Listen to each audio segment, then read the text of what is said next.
Balkis berkata, "Aku tak akan tunduk padamu sebelum engkau mampu menjawab semua pertanyaanku.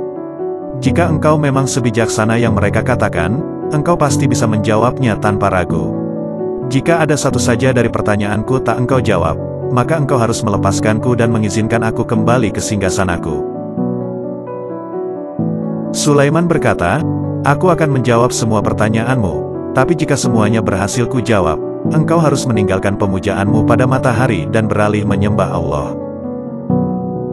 Sang Ratu mengajukan 100 pertanyaan pada Sulaiman. Beberapa bahkan merupakan pertanyaan yang belum pernah dijawab manusia sebelumnya, tapi dengan mudah Sulaiman menjawab semua itu seolah tak lebih dari sekedar teka-teki anak-anak. Dalam keputusasaan, Sang Ratu melemparkan satu pertanyaan terakhir, yang ia tahu pasti tak akan bisa dijawab Sulaiman. Ia berkata, "Jelaskan padaku tentang Tuhanmu."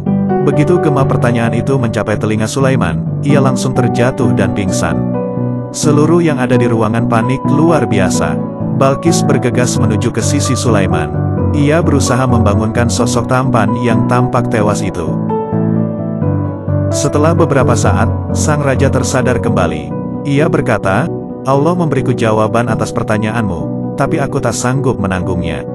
Anggur yang ada terlalu banyak bagi tubuh ini, tapi akan kucoba menuturkannya semampuku. Jangan katakan, 'Aku berlindung kepada Allah dari Tuhanku.'" Saat itu juga ia beriman dan berserah diri kepada Allah melalui Sulaiman. Sulaiman berkata, "Yang engkau lihat dalam mimpimu bukanlah aku yang merampas tahtamu, tapi anak kita yang kelak memerintah kerajaanmu setelah kita meninggal dunia."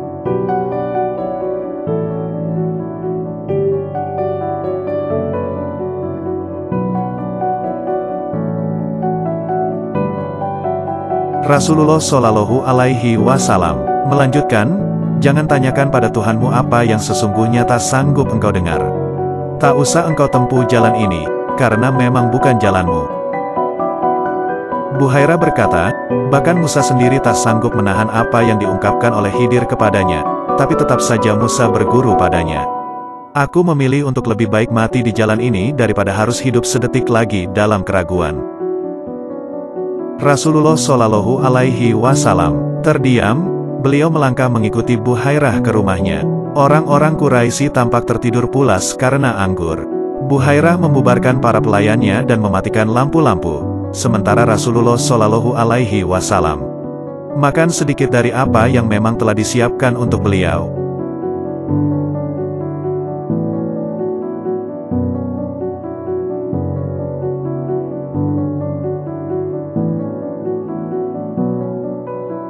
Di keheningan malam, selagi bulan sabit menggantung di langit barat, Rasulullah Shallallahu Alaihi Wasallam membawa Buhairah ke sebuah tempat yang tak jauh dari sana.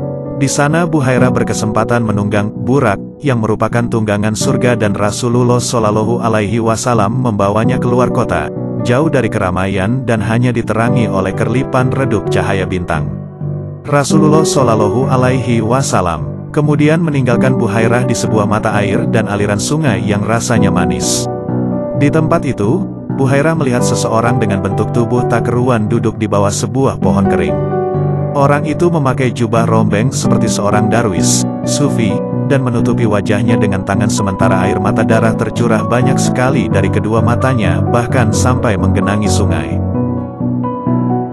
Buhairah berkata, "Kiranya Yang Mulia Rasulullah telah menuntunku kemari untuk belajar dari darwis ini tentang misteri keesaan Tuhan. Tapi jika memang demikian, mengapa ia harus menyembunyikan wajah di balik hijab air mata seperti itu? Apakah pengetahuan ilahiyah telah menyebabkannya jadi begini? Ah, bagaimanapun Tuhan adalah Tuanku, dan aku wajib mematuhinya." Di tengah isak tangis, samar-samar Buhairah mendengar sebuah lagu mengalun dari bibir sang darwis. Ia mendekat lagi dan mendengar alunan kata-kata ini.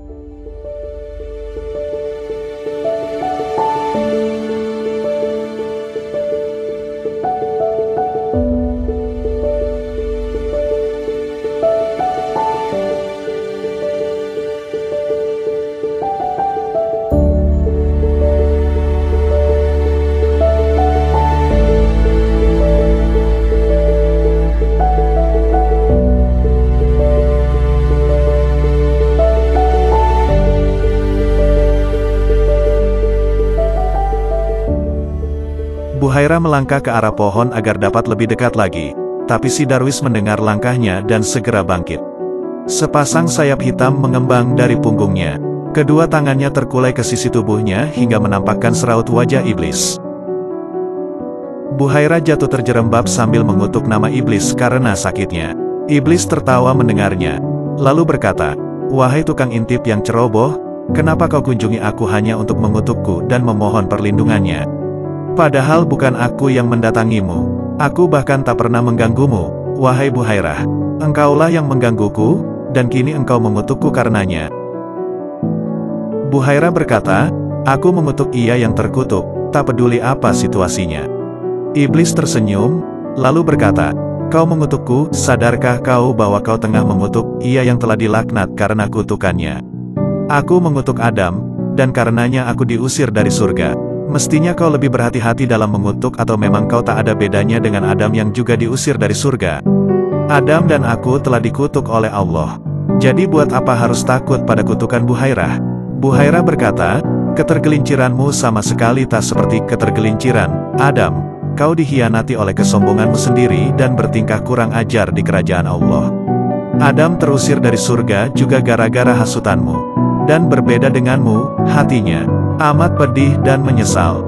Dengan segera ia memohon ampun dan mengaku salah pada Tuhan. Sedangkan dirimu, kau masih saja di sini. Sungguh, kau memang tak lebih dari sesosok monster yang dibutakan oleh kesombongan dan selamanya terkutuk. Adam jauh lebih baik daripadamu. Pembuanganmu adalah saksi dari kejahatanmu sendiri." Kening iblis berkerut. Ia memandang tajam. "Kau bilang Adam berdosa gara-gara hasutanku. Kalau begitu, atas hasutan siapa aku melakukan dosa?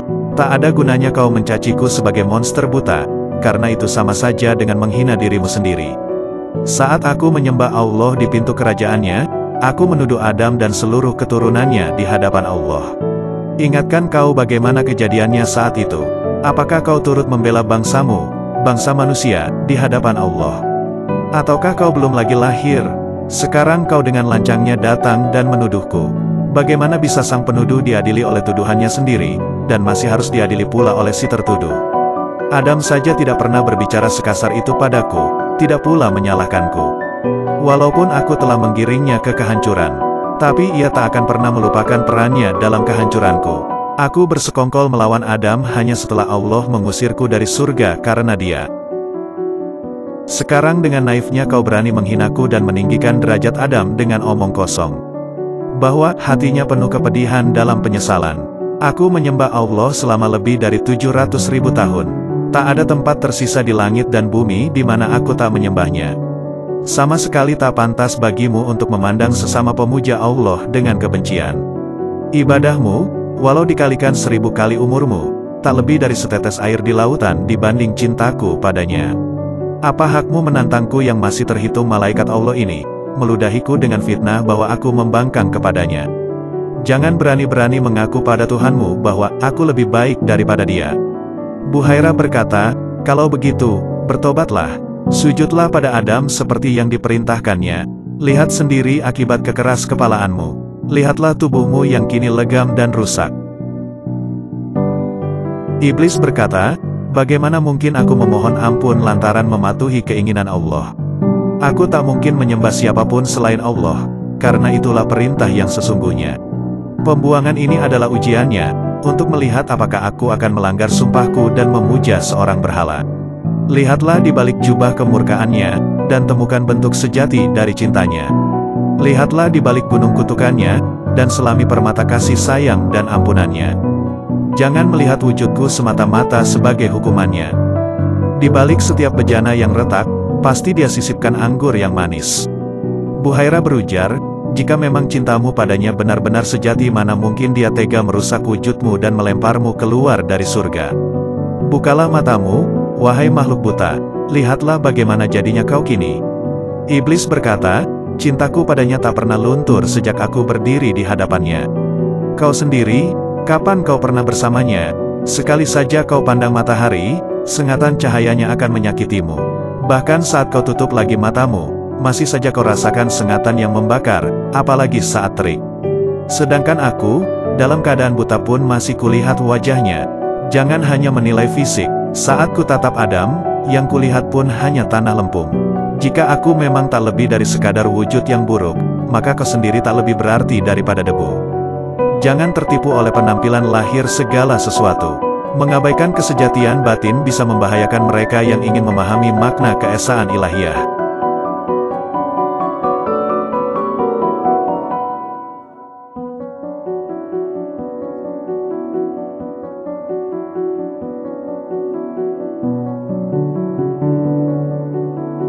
Iblis melanjutkan, ingatlah pada kisah Benyamin putra Yakub, ketika ia menemani saudara-saudaranya ke Mesir dan mereka diundang sebagai tamu oleh seorang raja Mesir.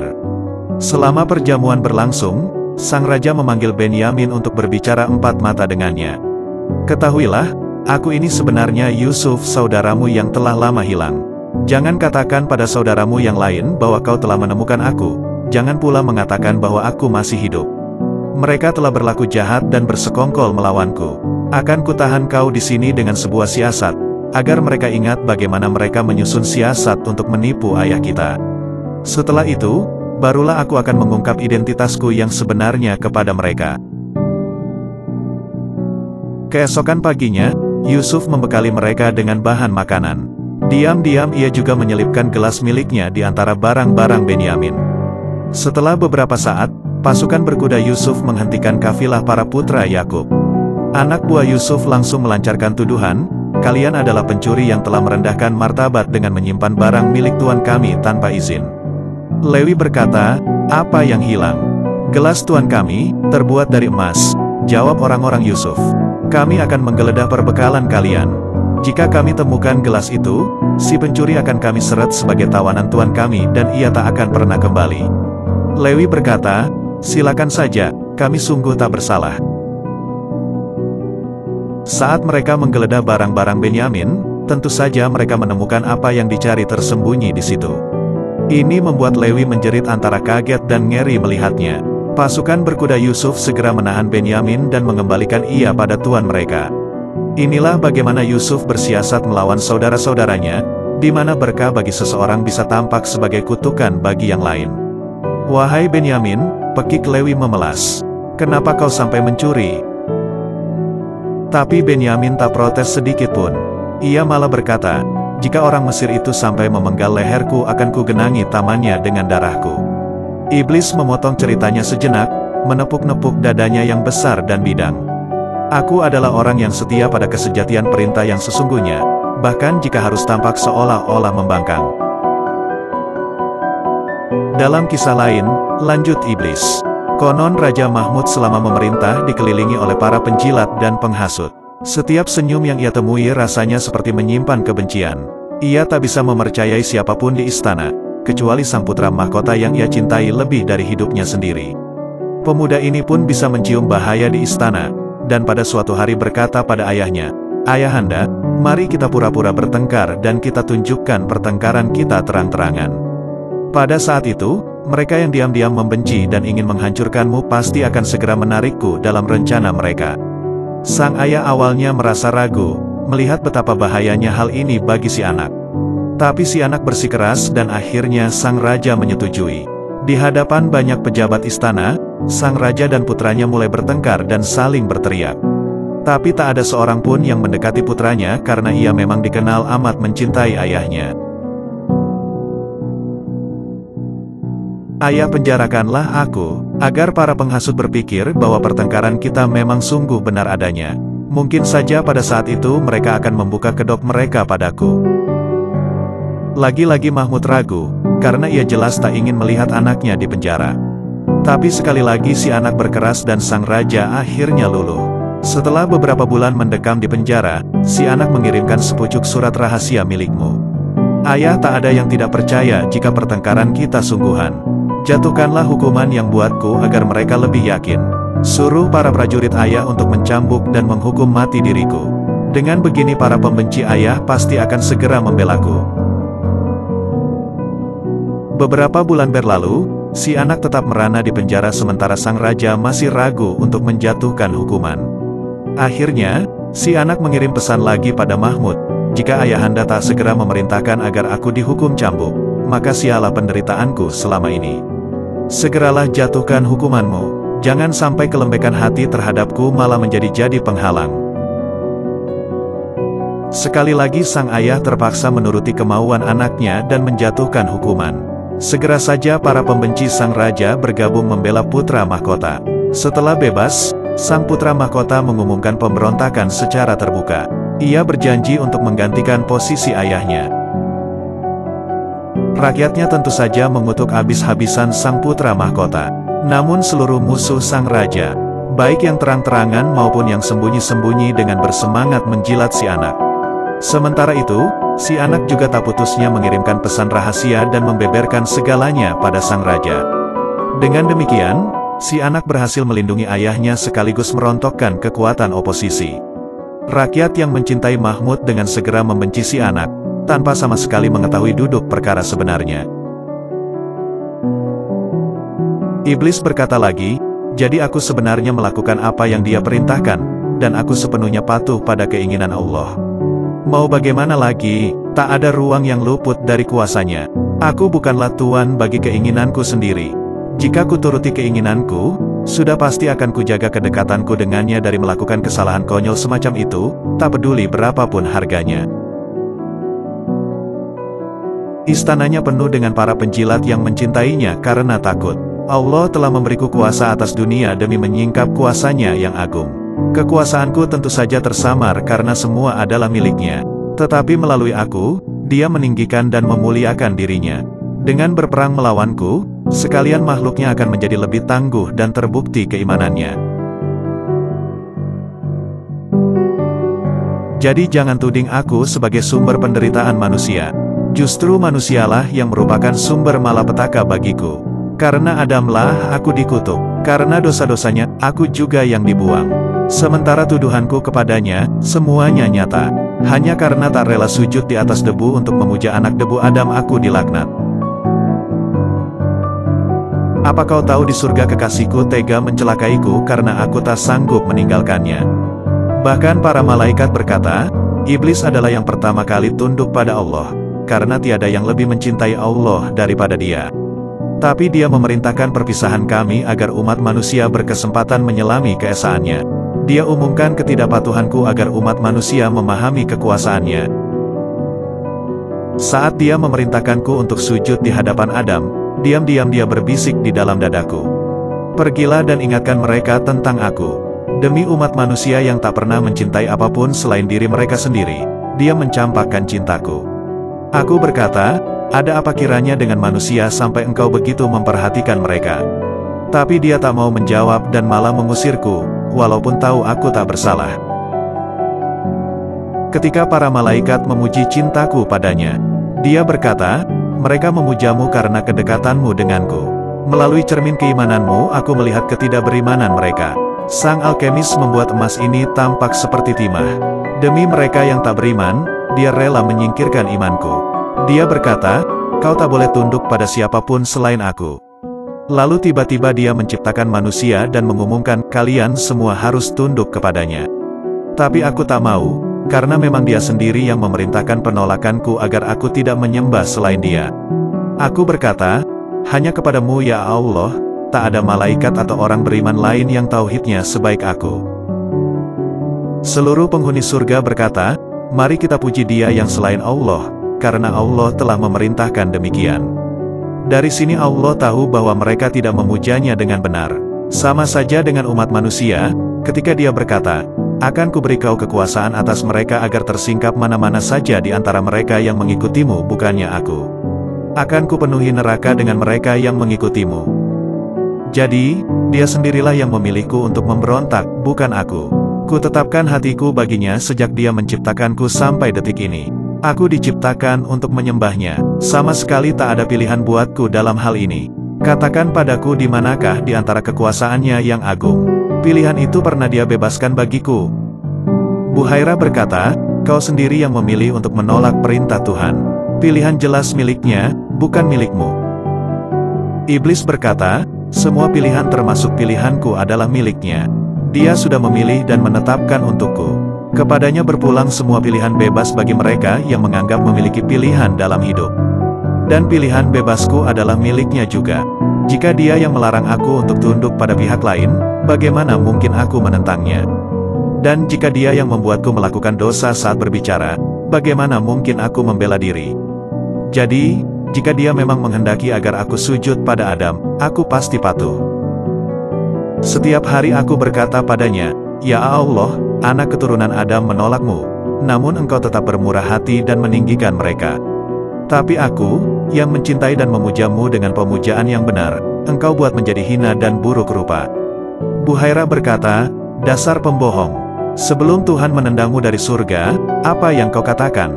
Akan kutempatkan singgasanaku di atas singgasananya dan menjadi sepertinya. Nah, masih mau menyangkal kesaksianmu sendiri?" Iblis berkata, "Tidak, aku menerima kesaksianku. Ingatlah bahwa aku juga berkata, dengan kekuatanmu akan kusesatkan mereka." Jadi, Allah telah memberikan padaku singgasana di atas arasy-Nya, agar umat manusia terlebih dahulu diuji dalam penghambaan mereka. Aku adalah pangeran bagi mereka yang terpisah, dan targetku sudah tentu umat manusia, kecuali mereka yang memang dipelihara oleh Allah. Jika aku memiliki kuasa atas manusia, itu karena Dia yang menginginkan aku menggunakan kuasa tersebut. Apalah aku ini tanpa izinnya, maka, dengan sebuah kutukan, Dia menjadikan aku penjaga gerbangnya. Akankah kau alamatkan seluruh kejahatan umat manusia padaku, seolah aku yang telah melakukan semua itu? Aku ini pengurus rumah tangga istana Allah. Tugasku mengusir siapapun, di antara sekalian makhluknya yang tak pantas hadir di depan pintunya. Melalui aku, Dia singkapkan siapa-siapa saja yang tak pantas. Dia berkata, "Temukan mereka yang tidak mencintaiku, karena orang-orang yang mencintaiku akan kulindungi dan berada di luar jangkauan kekuasaan yang aku kuasakan kepadamu." Demi melaksanakan tugas ini, tentu saja dengan senang hati aku terima beban kutukan dan laknatnya. Malah, sebenarnya sama sekali bukan kutukan bagi mereka yang melihat dengan kebeningan hati. Pengorbanan yang kulakukan menjadi berkah. Pahala yang kuterima sama besarnya dengan pahala jihad. Kutukannya adalah mahkota emas bagiku. Kuingat dan kuulang selalu setiap kata-katanya waktu itu, setiap saat dengan penuh kenikmatan. Suatu hari, sang Raja Israel, Sulaiman, merasa kehilangan sahabatnya, seekor burung bulbul. Sang Raja dengan kesal berkata, "Di mana dia? Apa dia sudah mulai berani meninggalkan tuannya? Di mana burung itu? Tampakkan dirimu segera, dan kau harus punya alasan yang bagus untuk kekurang ajaran ini atau akan kugorok batang lehermu." Burung-burung lain mendengar hal ini dan segera mencari si burung bulbul. Saat bertemu, rupanya ia baru saja pulang dari Saba, dengan kabar gembira untuk menyenangkan sang putra Daud. Para burung segera memberinya peringatan, "Jangan mendekati Sulaiman dulu. Dia tahu bahwa kau tak ada, lalu memanggilmu. Saat kau tak juga muncul, ia mengancam akan membunuhmu."